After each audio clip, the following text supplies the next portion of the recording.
Sa mga pangenot na barata, 2 persona na sulong buhay kan matrap sa nasulong boarding house sa Legazpi City. Rider gadan kan mabangganin passenger van sa Daraga Albay. 2 tulak nin droga sa Camarines Norte, arestado sa 100,000 pisong kandidat din Shabu. Lolo na nagbalyo sa salog sa Catanduanes, Sinanod. Search, Rescue and Retrieval Operation nagpapadagos. Asin, mga naapektaran kan shear line sa Bicol, nagpakol na sa 15,000 na pamilya.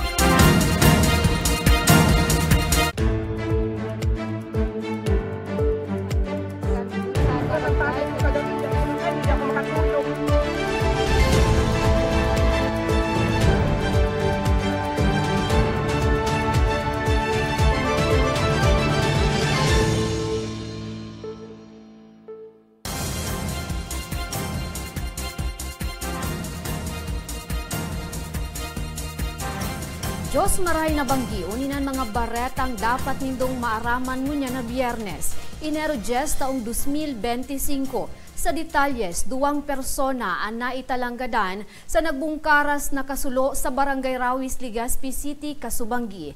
BFP padagos pang pig-iimbestigaran ang kausa kan insidente. Circulus Barbacena sa detalye. Sa cellphone videong ini, mahihiling ang nangyaring kasulo sa sarong boarding house sa Tanchuling Subdivision Purok 5 Barangay Rawis, Legazpi City, alas 10 Kasubanggi. Gadan sa kasulong ini, ang 40 anyos na border na lalaki, asin ang bisita kay ning 21 anyos na babayi na natrap sa laugan sa indang kwarto. Sigun sa Bureau of Fire Protection Legazpi, nahiling tulos ka minor de edad na akikan sarong border, ang kalayo. Nakasuryaw ini, kaya nakaraluwas pa sinda, alaga day na nako apang makaluwas kan mga biktima. Kung araw na ito, kakagan pala ninda ng sindang mga paninda na mga foam, mattress, mga porokan, kasi na po ito po ang negosyo ng dala po kaya itong merchandise na po. Nagdurar nin haros sarong oras ang firefighting activity kan mga bombero antes na napalsok ang kalayo. Alas 11:36 kan ipigdeklara ining fire out na uminabot sa first alarm. Meron lang po kita hindi na nagabot. Although, ngani, dakol talaga kaya so fuels na pag-iapunta na mga masusulot duman sa laukang harong. According din sa inda. Hastangon yan, blanco pa ang otoridad sa kung ano ang kausa kan insidente. Magigirumduman antes ining nangyaring kasulo. Inot nang natumtumin kalayo ang tulong establishmento de negosyo sa Barangay Ilawod parehong syudad. Kanakaaking Enero 8 kung sa insaruman ang binawian nin buhay. Huli ka ini, liwat na nagpagirumdum ang BFP sa publiko na maging maikmat asin pagriparuhon pirmi ang mga bagay na pwedeng pagpuunan nin kalayo. Para sa mga baretang Tatak Bicol, Circulus Barbacena.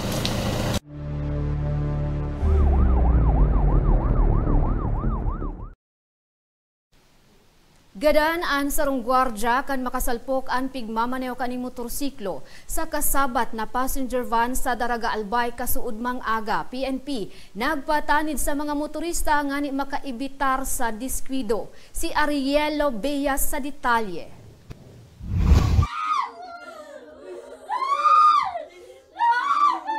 Labi ng gadaan pagtangis kan pamilyang ini sa Barangay Baskaran kan mahiling na ang kabaong kan 29 anyos na si Sam June Mediala na binawian in buhay kan mabangga nin passenger van sa Barangay Mayon, Daraga Albay kasuudmang aga. Istorya kan padrasto kan biktima na si Tatay Ed, nagtatrabaho bilang sekyo si Sam. Antes an insidente, paulit na kutadaan biktima sa mag-irina kaini sa Kumadkad, Surusugon. Makulog alagad ako na kan pamilya ang pangyayari. Anaaraman ko, nag-call sa ko si wife na susaro ko pang aki padumanon mga sa Mayon ta si Sam June ngayon aksidente.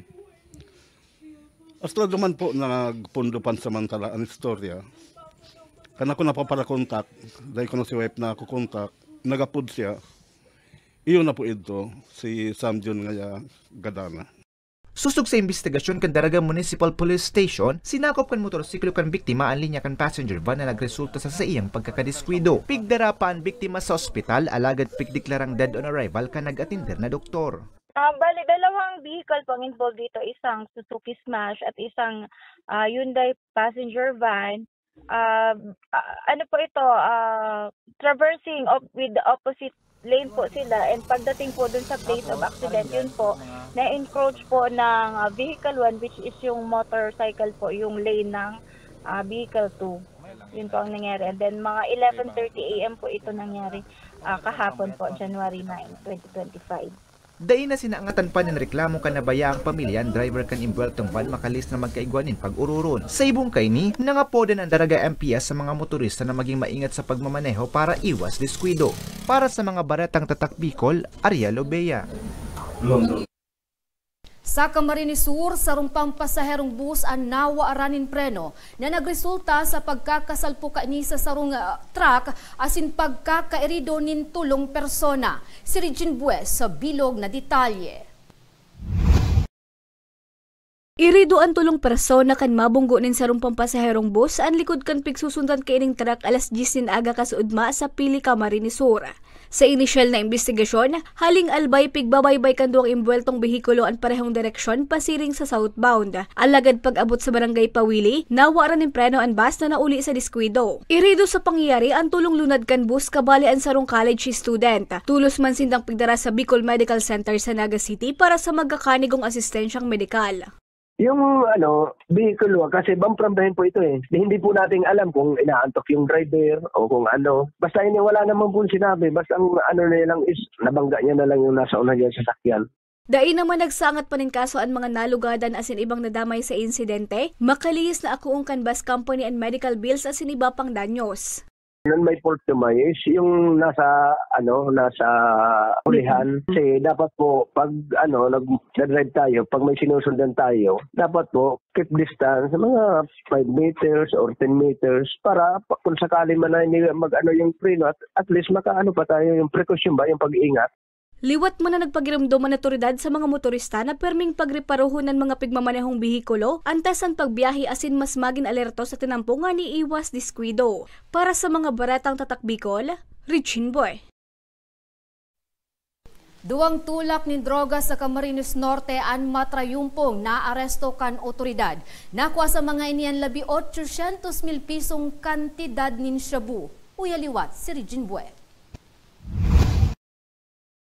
Dakop ang duwang persona kan makuha nin pigtutubo na shabu sa pigkasar na bypass operation sa Dait Camarines Norte alas 3:14 kasuudmang hapon. Pigbisto ang mga sospek na sinda alias Jen, 52 anyos, asin alias L, 58 anyos, na parehong residente kan Barangay 6 kung saan ginibo ang operasyon. Nakuha sa posisyon ninda ang buko mas o minus 25 gramo nin pigtutubo na shabu na may street value na 170,000 pesos. Sigun sa tagapagtaram kan Camarines Norte Police Provincial Office, pigbalo pa kan duwang sospek na magdulag alagad makaskas na corner kan operatiba. So ma'am, isa po ito sila sa amin naman ng mga personnel natin, especially yung mga interpersonal natin, kasi involved din po ito sila talaga sa pagbebenta ng illegal na drugs po. Naging matrayumpo ang operasyon, huli kan pinagsarong puwersa kan Dait Municipal Police Station, Camarines Norte Police Drug Enforcement Unit, Camarines Norte Provincial Intelligence Unit asin sa koordinasyon sa Philippine Drug Enforcement Agency Bicol. Makalisman na basahan kan sa indang diretsos bilang akusado, ipegdiretsyo na ang mga sospek sa ospital para sa physical asin medical na eksaminasyon. Mas maganda po na iwasan talaga natin yung illegal drugs kasi alam naman natin na hindi maganda ang maidudulot dito sa ating katawan at sa ating pamumuhay po. Sa presente, nasa kustodiya pa kan Dait Municipal Police Station ang mga arestado asinahampang sa kasong pagbalgar sa Akta Republika 91-65 o Comprehensive Dangerous Drugs Act of 2002. Para sa mga baratang tatak Bicol, Regine Boy. Silain padagos na madaranin pag-uran sa Bicol. 15,000 na pamilya apektado. Asin lolo padagos sa pigang hanap makalis na anudon kan tubig ba sa Catanduanes. Yan na siniba pang bareta sa pagbabalik ng Bicol Online TV. Marahin aldaw sa Indo Gabos. Ang aldaw na ini ay para sa Indo, para sa tuyang mga kababayang Bicolano na nangangaipuhan kan kalinga, asin manlain-lain na medikal na serbisyo. Ini po ang sa tuyang dalan para makapaghatod kan serbisyo maski guraano ini karayo o karani ang sa indong kinamumugtakan. Ang Tarabangan Caravan ay saro pong inisyatibo kanako Bicol Party List na igwang layunin na darahon ang serbisyo medikal asin dental direkta sa saindong mga komunidad. Aram po niya to na daigabos may kakayahan o pagkakataon na makaduman sa ospital o klinika. Kaya't kami na po ang nagrarani sa Indo. Kaibahan ang matitibay na doktor, dentista, medical personnel, asin mga volunteer kan Ako Bicol Party List. Libre po gabos ang serbisyo medikal, dental, laboratory, asin mga bulong. Wala po kamo na dapat ihadit sa gastusin taini ay para sa indong kalusugan. Kaiba taman po ang satuyang programa ang libreng gupit asin masahe para sa satuyang mga kababayan. Maliban digdi, may local recruitment activity man kitang unyan. Ini po sarong biyaya para sa satuyang mga kababayan na nag-aanap kitrabaho. Sana po ay makatabang ini sa Indo.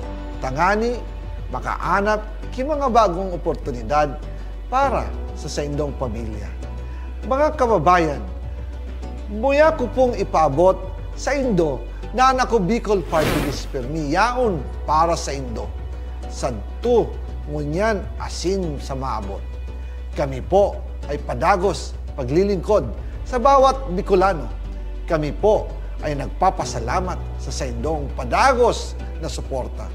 Habang yaon ang suporta kan kada Bicolano sa Ako Bicol Party List, padagos po niya to dadarahon ang mga programa na direktang nakakapiktar asin nakakatabang sa saindong gabos.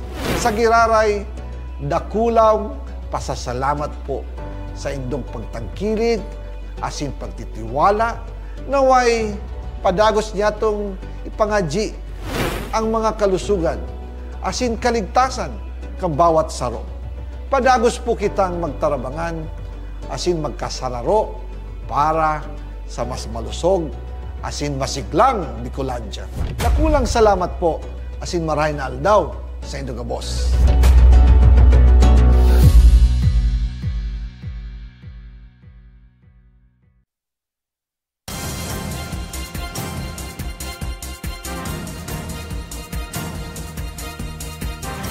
Nagbabalikan Ako Bicol Online TV.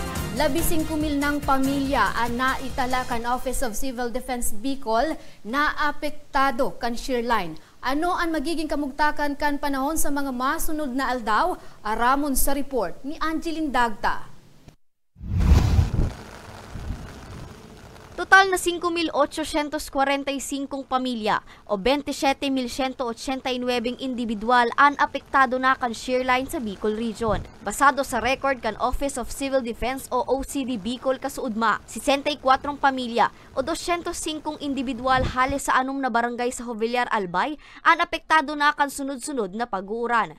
35 pamilya o 1,068 individual ang nasa evacuation centers mantang 29 pamilya o 92 na individual ang nakisirong sa luwas kan evacuation centers. Sa Camarines Sur, 594 pamilya o 2,913 individual halos sa 6 na barangay ang apektado man. 57 pamilya o 228 individual ang pig-evacuar na sa manlain-lain na evacuation centers. Sa Catanduanes, 1,415 pamilya o 6,955 individual halos sa 17 barangay ang naapektaran man kan shear line. 4 na pamilya o 11 individual ang nakikisirong sa luwas kan evacuation centers. Sa Sorsogon, 3,772 na pamilya o 17,116 ang nai-record na apektado halos sa 19 barangay. 228 pamilya o 727 individual ang nasa evacuation centers. Mantang 710 na pamilya o 1,859 individual ang nai-record na nakikisirong sa luwas kan evacuation centers. Sa general public po ay sumunod po tayo sa ating mga local DRM offices, sa ating mga municipal or city DRM offices kung kailangan po ba nating mag-evacuate or kung ano po ang kanilang mga paalala para na-ensure po natin na safe po tayong lahat. And may possibility po kasi na baka this weekend ay makaramdam pa po tayo ng mga pag-ulan. So, ang ating mga local government units ay nandyan po para in case na kailangan po nating magsagawa ng evacuation or any other response activities, ay sila po ang katuwang po natin para lahat po tayo ay safe po ngayong darating na weekend sa mga pag-uulan. Katakod kan padagos na pag-uuran, 24 barangay sa rehiyon ang nakapagkurit nanin pagbaha. 11 sa syudad nin Sorsogon, 9 sa syudad nin Legazpi, 0 sa Donsol Sorsogon, 0 sa Karamoan, asin 2 sa Nabua, Camarines Sur. Kasubagong aga, may mga nai-record naman na pagrasay nin daga sa syudad ni Legazpi asin sa Catanduanes. May mga unpassable o daiman pwedeng agihan na spillway dahil sa pagbaha asin pagrasay nin daga. Araw sa syudad nin Iriga, Maanito Albay, Huban Sorsogon asin Nabua, Camarines Sur. Mientras tanto, sigun sa Pag-asa, mamamatian pa ang moderate to heavy rainfall na darakan shearline sundo sa Lunes. Asin makaka-eksperyensya pa ang rehiyon nin katamtaman hasta sa makusog naman na duros, hale sa norte subangan na peak sa sabat kan amihan o northeast monsoon. Bali yung pag-uran na ini, since sa aga, itang mga ine-expect na mga pag-uran, lalo na po digdi sa Camarines Norte, Camarines Sur, Catanduanes, Albay, pinapag-ingat na po sa mga, lalo na po sa mga kababang mga lugar, tapos yung mga prone sa baha, as in mga prone sa landslide, na permi po kita makipag-coordinate sa mga local disaster risk reduction management officer sa kada munisipyo. Gayon din po kung ikaw po kitang Facebook, permi ta kitang maghiling kang update digdi sa Pag-asa Southern Luzon para update kita sa mga nasabing mga panahon ganyan. Katakod kay niliwat na nagpagirumdom ang ahensya sa publiko na pirming aramon ang kamugtakan kan panahon nga ni makaibitar sa mga posibleng distroso na darakan shearline. Para sa mga baretang Tatak Bicol, Angeline Dagta. Sarong 74 anyos na lolo ang inanod nin tubig baha sa Viga, Catanduanes. Padagos pa ining pinagahanap sundo sa presente. Si Danica Garcia sa detalye.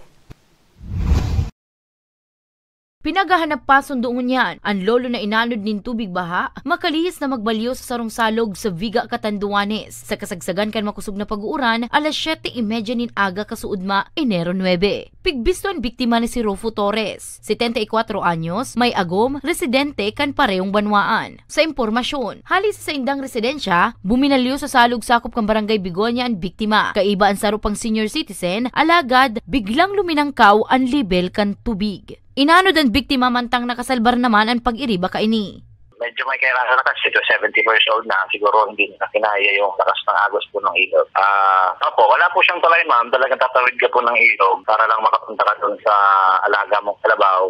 Pero pag normal days po, mababa naman po siya, kaya po siyang tawirin. Ngayon lang kasi medyo kasi parating na ulan dito ma'am sa munisipyo namin, almost a month na, sobrang lakas ng ulan, and mataas na din po yung mga level ng tubig sa mga ilog. Tulos man na nagkondusir nin search and rescue operation ang otoridad kasuudma. Alagad, darakan maraot na panahon para mientras na pinunduan paghahanap. Alas 8 kasubagong aga, kan liwat na magkondusir nin search, rescue and retrieval operation ang Provincial Disaster Risk Reduction Management Office, Coast Guard, Red Cross Catanduanes, as in MDRRMO Virac. Alagad, hastangon yan, daipa nakukuha ang biktima. Kung iba po kamong nakuha or nahiling po na tagaber, mag-upload na lang po sa hotline po ni MDRRMO na ipaisip po ang ipaisip po ang opisina ni MDRRMO, ang barangay nindo, ipaisip na din para ma-process na po tagaber. Nagpatanid man ang MDRRMO sa publiko na ibitaran muna ang pagburubalyo sa salog, urog na niya na sunod-sunod ang pag-uuran, ngani makaibitar sa siring na insidente. Para sa mga baretang Tatak Bicol, Danica Garcia. Legazpi City Mayor Pido Garbin padagos subuot ang pag-inguha na mamakaray ang supply nin kuryente sa syudad magin ang serbisyo sa Legazpi City Hospital. Iba pang magayon na plano kan alkalde para sa ikakauswag kan syudad, aramon sa report ni Angeline Dagta. Siniguro ni Legazpi City Mayor Alfredo Pido Garbin Jr. na sa dapit na panahon magiging maray na ang serbisyo medikal asin supply din kuryente sa syudad. Sigun sa opisyal, kaiba sa 2025 General Appropriation Act na pinirmahan ni Presidente Ferdinand Bongbong Marcos Jr. ang rehabilitasyon kan Albay Electric Cooperative Incorporated o ALECO kung saan pinondohan ininin 800 milyones pesos. Apisar ka ini, enot nang nagtao si Ako Bicol Party List Representative Elizaldico nin 300 milyones pesos na pondong nga ni marehabilitar ang ALECO kung saan kabale sa pondong ini ang pagdugang nin mga substation sa kada munisipalidad. Pigkonterma na kang sarong Board of Director, kang ALECO, si Board of Director BOD Junie Corteos, na sabi niya, nagpasalamat siya, thank you kay Kong Santi, kasabay na pala sa pondo sa GAA of 2025. Siniguro man kan alkalde na pigtututukan man kan sa iyang administrasyon ang pagkakaigwanin mas maray na serbisyo sa salud, arog kan pagbugtak nin mga dugang na medical equipment, bulong asin iba pa sa Legazpi City Hospital. Sigun kay Garbin, may nakatagama ng 100 milyones pesos na pondo para digdian syudad, katuwang ang Department of Health Bicol. Nakapagpirma na ako Kimowa, ayaw naman sa accounting section kan Department of Health, last Friday yan.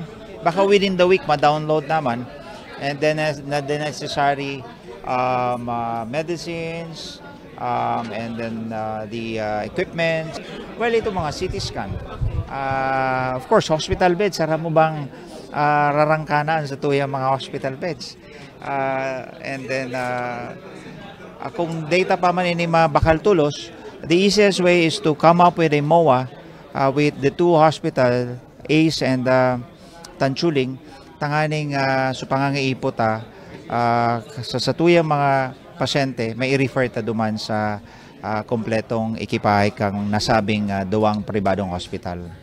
Magin ang pagpapabaskog kan ekonomiya kan syudad ang pigtututukan mandaa kan alkalde. Padagos mandaan sa iyang pag-inguha na matauan kasimbagan ang mga agyat na kinakaatubang kan syudad na napasipara kan mga dating administrasyon.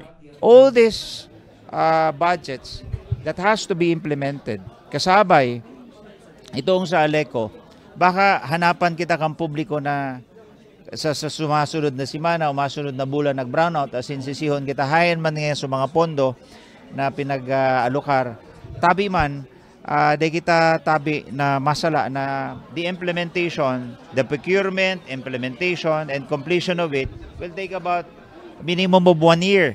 So marirealisar tayo ng pagkakaiba sa pagsiservisyo, as in so pagbabago sa serbisyo kang ALECO, siguro say at the end of 2025 or near 2026, kasi ang procurement process pa sa namin habot 3 bulan ay yung implementation, di ba? So it's a long process po, pero at least yaw na susolusyon, pinagigibo na. 5 bulan na sa nama naman ninerbihan si Garbin bilang alkalde kan syudad, makalihis na maglansar nin kandidatura para sa May 2025 polls bilang second nominee kan Ako Bicol Party List. Nobyembre kan nakaaging taon kan magtukaw siya bilang ama kan Legazpi. Para sa mga baretang Tatak Bicol, Angeline Dagta. Asinyanan katripunan kan mga baretang naguno kan Ako Bicol News Team. Ako po si Jen Nunez. Salamat asin happy weekend.